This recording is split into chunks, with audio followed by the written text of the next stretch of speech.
Welcome to the Parkland Report. My name is Seamus Reilly. Joining me in this part of the program is Dr. Pam Lau, Vice President for Academic Services at Parkland College.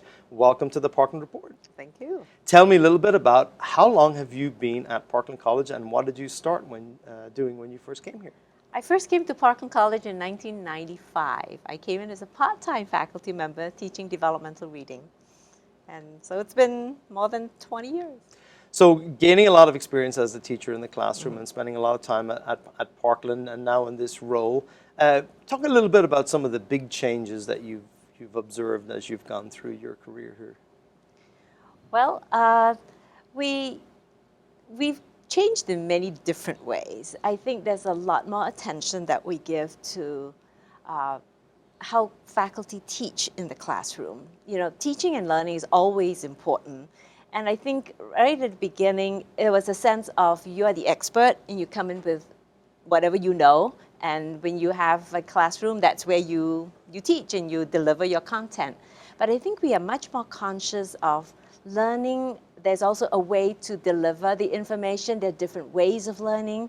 We are much more conscious that students come in with a range of learning styles and preferences so that one takes the content, but then you decide in different ways so that you can actually reach more students and they can learn better. So we talk about lifelong learning as a sort of a core kind of principle of education, and that's true for our faculty too. Technology plays a big role in how we teach. Oh yes, definitely so.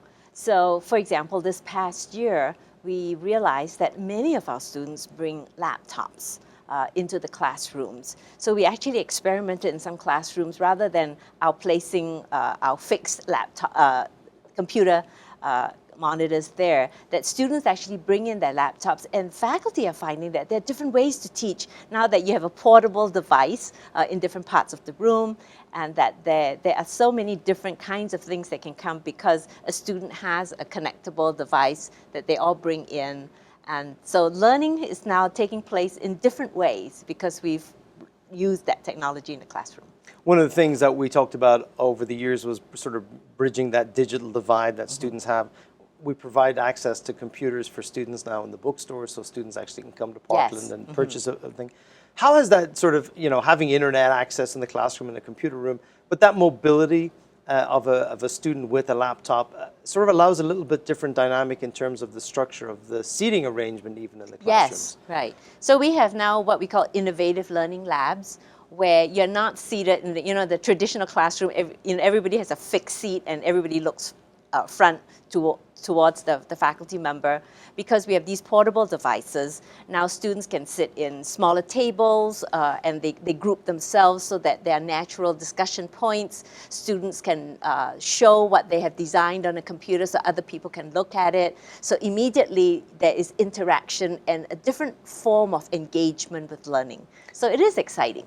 So there's also something sort of sociological as well about how we are organized now as humans, a lot more in smaller groups, a lot more connection or connectivity electronically as opposed to face-to-face, a lot more sort of like shared or paired sort of interactions to solve problems, which is, I think, probably reflective of the work that people are asked to do when they get in the workforce. So is that something that people are consciously now beginning to experiment with in these innovative shared learning environments? Yes, I think so. That when you're sitting in a classroom in a very traditional lecture method, you just sit there and your mind could be 3,000 miles away. You're just there, your body's there.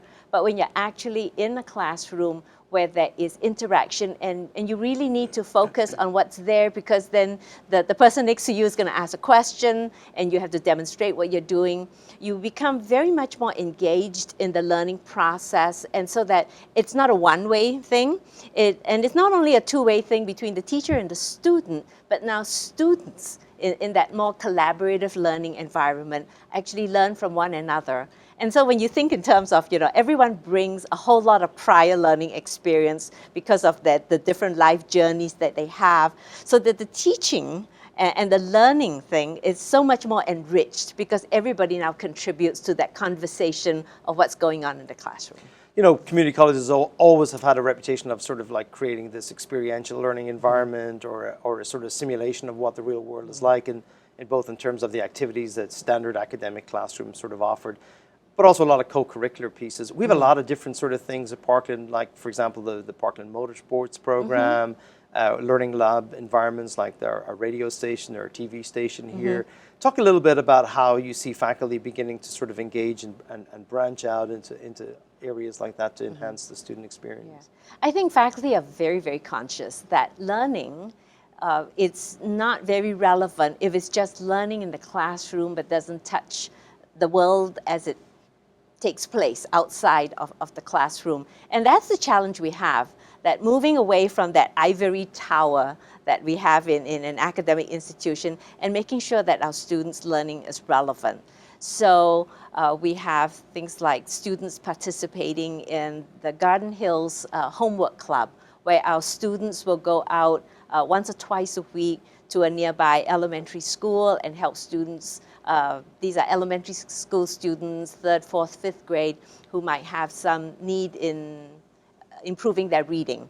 That our students now take whatever they've learned in the classroom. Many of these are education students, but some of them are not education students, but their own higher level of learning and going out there and really learning what it means to take your education and touch the lives of others.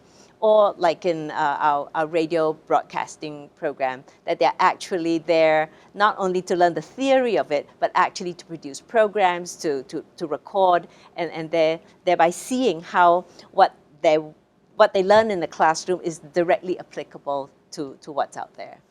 One of our primary sort of functions as community colleges in the nation is to provide access to education. I think that has been a core central to the mission of community colleges since the outset.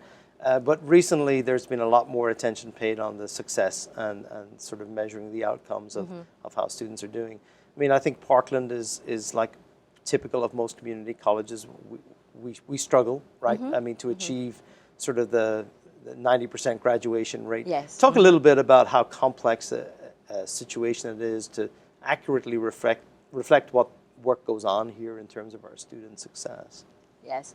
So yes, we know it's a challenge because we have students that come from all over, and when we are being graded by external agencies on how many we graduate, we do struggle because we have students that come to us, they want to take 1 class or 2 classes, and so they come and then they go, and we might not see them for the next 3-4 years, but they don't graduate, right? So we face that challenge. We also have students who really want to come in, acquire some skills, and be able to be ready for the workplace. So we've done a lot of rethinking about how we offer classes and how we structure the offerings that we have, so that we, for students who really want to come in, get skills, and go out, we have come up with different certificates, and we are able to take students from different levels of skills, put them through certificate programs,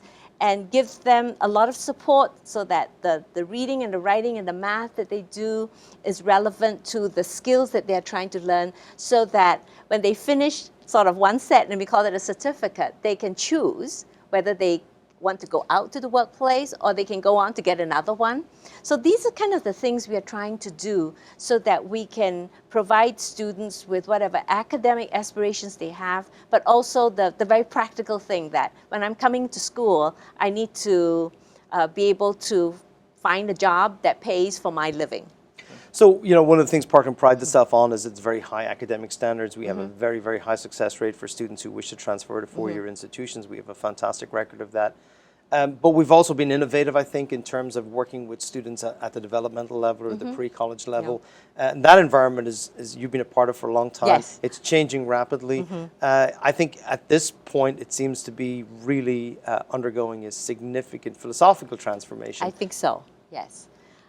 So in the past, we've always thought of, you know, when students come and they might not have gained all of the basic skills before they arrive at our doorstep, what we do is we'll put them in what we call developmental classes so that they will practice more math, they will learn different writing skills, improve their reading ability before they move into college level. And experience has shown us, and our data show us the same thing, that many students don't seem to make that progression. So we are doing different things. In math, they have redesigned their curriculum so that if you're not going to become an engineering major or a doctor, the level of math that we need to help you master would be what we call math literacy, that you become a person who understands the basic math of life. In reading and writing, we've done different things. For students who are going to some career programs, we're actually not preparing them to just read things in general, but actually to master what is the technical reading that you actually need to learn how to fix a car, to learn how to do hospitality. That we are trying to actually contextualize the curriculum, that's the technical term we use, so that it becomes relevant to the students so that they can actually apply it. And we are finding that engages the students more. One of the key pieces, of course, is the faculty engagement and innovation in this, and that's one of the things that's been supported by our ideas sort of funded programs, which allow faculty to sort of develop new ideas, exciting ideas. While the money is small on the outside, I think people are being very good with the resources they have available and very creative. Yes, I am continually amazed by the talent we have among our faculty, driven by their commitment to the student, because they always think in terms of what would best help the student. And so if I have taught in this way for many years, but when I realize that the student has to be reached in a different way, I just see faculty being willing to consider different approaches so that the content remains the same, but developing different approaches so that they can catch the student's attention and make sure that learning takes place, so that their time here in college is a success, one step at a time, that they're learning and they can move to the next step. Well, that's what we do here best, right? Yes. Engaging the community in learning. Thanks Certainly. so much for being here today. You're welcome. And we'll see you again next time. We'll be right back after a short break.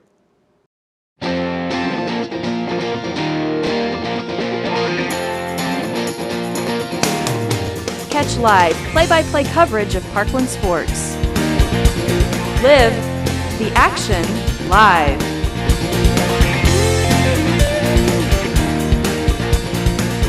CobraSports.net.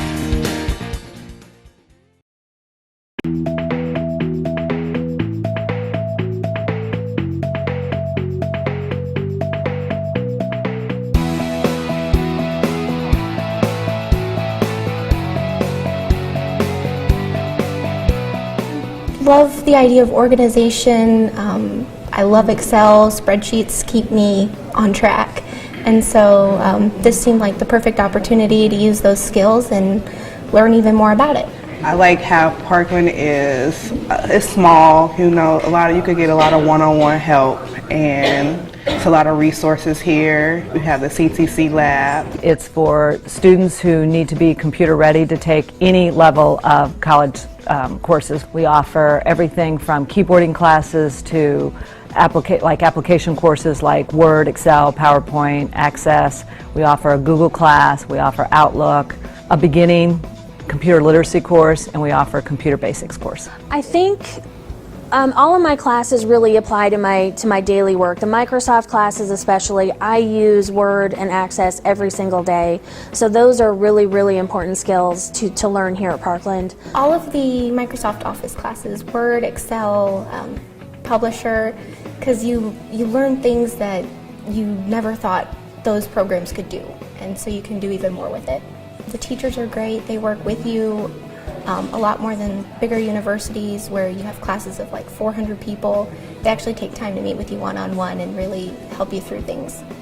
I just think the individualized attention that you get here at Parkland is great. The class sizes are small, so you always feel like you're never just one of many sitting out there in the class. I always felt comfortable asking questions, and the teachers were helpful. They're knowledgeable in Microsoft Office products, knowledgeable in calendaring, knowledgeable in just communication. Their communication skills are really, really good. Take them, get them. I think that it's a very good investment to have a Parkland students. From our experience, they've been extremely successful in our office, And so I would encourage more employers to jump on board and be able to get those Parkland students and invest in them.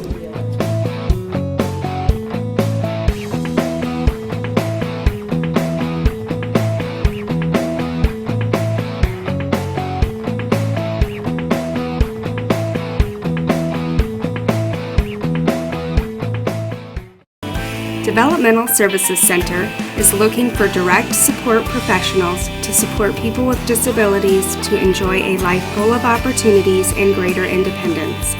If you want to make a difference in someone's life every day and you are looking for a rewarding career opportunity, come work with us. Come work with us. Come work with us. For more information about these rewarding opportunities, please visit our website or give us a call. Come work with us. Welcome back to the Parkland Report. Joining me now, Vice President for Student Services, Mike Trame. Welcome to the Parkland Report. Thank you for having me, Seamus. Tell me a little bit about when you came to Parkland College. How long have you been at Parkland College? I came in 2004, and I started actually with you in the athletic department at that point in time. We were both coaching. I was coaching volleyball, and I was also doing the academic advising for student athletes. So started in a counseling advising type role. So you've kind of continued that trend. You're now doing a little bit of all of that and in charge of all of it. Right. So talk to me a little bit about some of the things that are going on in student services. You've had a lot of sort of ongoing discussions and changes and movement. Yeah, you know, there's been a lot of bad publicity, and rightfully so, around the budget issues and stuff. We at Student Services have kind of taken the opportunity to use it, though, as a positive to review all of our business practices with regards to serving students better. So what are all the ways in which we touch students' lives? How do we interact? How do they interact with us? And what we're doing to try to not only get them into the institution, but then successfully progress them through whatever their academic goals are. So we've kind of taken the opportunity to review everything from the application process and the business processes there to our orientation. And so we're looking at how do we do that better as students change and as their needs change. Are we keeping up with that change? So this whole notion of a holistic wraparound sort of approach to sort of working with students, it's a much more complicated environment than it used to be, many more rules and regulations that we have to deal with. Part of the way in which we sort of began to deal with that at Parkland was to build a sort of a student-focused student union, which sort of co-located a lot of those sort of services. How important has that been to help you advance this new philosophy? Extremely important. The vision by my predecessor, Dr. Moore, in getting that kind of one-stop shop for students created, where we could have the second floor of that U building be a place where they could get everything from admissions and records to financial aid to counseling and advising to disability support services and the whole gamut assessment as well. Right there in one place really streamlines what the students are looking for. You know, we constantly get feedback from them that they want to come in, be able to get access to the folks that they need in a short period of time, and then head out to work. We've got more part-time students than ever before at Parkland that are in the workforce. They've got busy lives and families, and so we want to keep up with their needs and demands, and that building has allowed us to do it in a way we probably would not have with our services spread throughout campus the way they were before. Increasingly, at all community colleges across the country, more and more of our students are accessing some level of financial aid or financial support. They're looking for money to support their journey through school. That's become a huge piece for our students. Yeah, our students are no different, I think, than years past, that they're seeking a way and that they're finding ways to pay for their education. What's different is that the amount of aid has shrunk a little bit, and their ability to do so without assistance through just jobs and just paying for it out of pocket has shrunk as tuition has grown a little bit, and aid from both the state and the federal government has reduced. And so our financial aid department is constantly looking at ways to meet the student needs, whether it be grant funding from the federal government. The state funding with state grants has been a little dry with this last state budget crisis the last couple of years, but they're looking at ways to make up the difference. And our foundation has been engaged. We're in our 50th anniversary and doing a 50 at 50 scholarship drive, and so really the engagement between the foundation and our financial aid department to come up with new and alternative funding sources for our students has been exactly what they've been asking for as they try to figure out new mechanisms to pay for their college education. One of the other pieces for our students as well is I think, a lot of students sort of sometimes see community college as a place where I'm going to go find and discover myself, I'm going to try new things, see where things are going on. But there is really a need for our students to have some sort of structured pathway, some advising piece that helps. Talk a little bit about how we sort of deal with that here at Parkland. The national landscape with regards to community colleges is really moving towards a guided pathways type of model where students come in a more constricted bucket and they don't have access to what we called for years the cafeteria model, where it was just kind of randomly pick and choose among courses. It's a much more streamlined curriculum where they would come in and have a general direction as to where they wanted to go. They would do a little bit of narrowing at the beginning of that through help from our student services folks and the faculty that they interact with, and then really stay focused with much more minimal choices to getting that educational goal met. And once that attainment has happened, there's a little bit of opportunity then to go and experience outside. But it's really that focused pathway towards a job and a sustainable living at the end of that college adventure.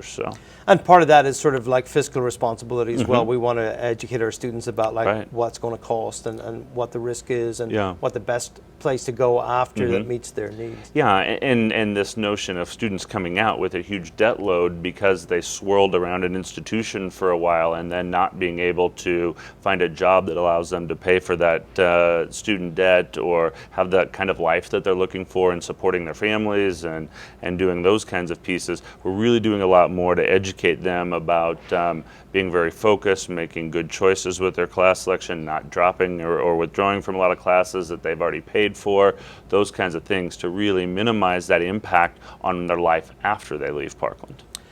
We talk a little bit about, or a lot really about the sort of the creating the environment here at Parkland College where students have, we call it a real college experience or a fully enriched experience. I find a lot of our students are coming here, they're actively engaged in their community, they want to give back, they've come out of a high school environment where they've done some service learning or they've done some activities giving back to their community. Talk a little bit about how our Student Life program here at Parkland tries to help with that. A wonderful program in terms of engaging students from a myriad of things, whether it be leadership growth and development through things like student government, whether it be academic growth and development through things like our Phi Theta Kappa, our service learning pieces, are very strong, like you said, having opportunities to do alternative spring breaks and work with our Wesley Food Pantry on campus and do some things there, to some of the more traditional clubs and organizations where they're learning about themselves and growing as a person. And so we really try to give a comprehensive opportunity to the students to figure it out, whatever it is that they need at that point in time, and expose them to things to grow beyond where they're at that moment. When I got here to Parkland, Student Services sort of didn't really exist as a separate entity. I mean, it was sort of there, but not. Now it sort of certainly does exist, but I think even more now there's a blending of the academic and student services approach as we begin to sort of take on a more holistic approach to dealing with students. Yeah, definitely, and it should be. Our faculty are our strongest resource here at the institution, and finding more opportunities for our students to engage with them and us being able to assist in that process through the student services realm just affords the student a much more diverse education, a much more rich education, to allow them to have that kind of sense of working collegially that they're going to need once they get out into the workforce, that their family lives are going to demand, and those kinds of pieces. And then giving them an opportunity to also have pride in Parkland and having pride in that institution. And we do that through our athletics program and our student life, and just to feel like it's a sense where they belong and that people care about them really is a core part of our mission. Well, speaking of pride in Parkland athletics, we can't end without sort of talking about an unbelievable success story here at Parkland. And I mean, athletics and shrinking budgets, and it often gets sort of brought up as being sort of, is this a nicety or is this something we can afford to have? But talk a little bit about the success on the academic side of our athletes. And that's where the pride in our athletic program starts. Our rates in terms of student GPA, in student completion of their credentials, in student persistence, in terms of coursework, are all higher for student athletes than they are any other cross-section of the student body. And so that's probably where the sense of pride grows the most. We've had an incredible accomplishment on the court or field, as the case may be, kind of evidenced maybe not more so than ever before with the fall, where we had 3 teams at the national tournaments at one time. And of course, finishing in the top 10 in both soccers, and then volleyball bringing home another national championship. And so the on the court accolades are nice, but there's a sense that those student athletes are giving back more to the college community and to the other students that they interact with. That's probably where my sense of pride is the greatest. And actually, the athletics also represent very well the diversity of our student body, right? Yeah. Both in terms of nationally and internationally, Right. and locally, right? Because we have a very strong local contingent. Yeah, it really does. I mean, it allows students to interact with students from all over the globe. We've got players from several different continents. We have students from several different states, so our state diversity is very good, where they're interacting with people from out of their geographic region of the U.S. and then all across the state. And so we've got good, strong local representation. We always want to build with our own community first. But above and beyond that, then we supplement that with a richness of folks from, on one baseball team, when I was doing academic advising, we had students from the Caribbean, we had a student from Australia, and we had one student from South America. And so to interact with all the local student athletes, to have that kind of diversity there was amazing. I know the soccer team is probably even more now diverse than that. I don't deal with that on a day-to-day basis, but it's just amazing to watch the international flair when you go to a game or a contest, and I'd love to see more folks come out and be a part of that, because it's an experience you don't get in Champaign-Urbana in a lot of other ways.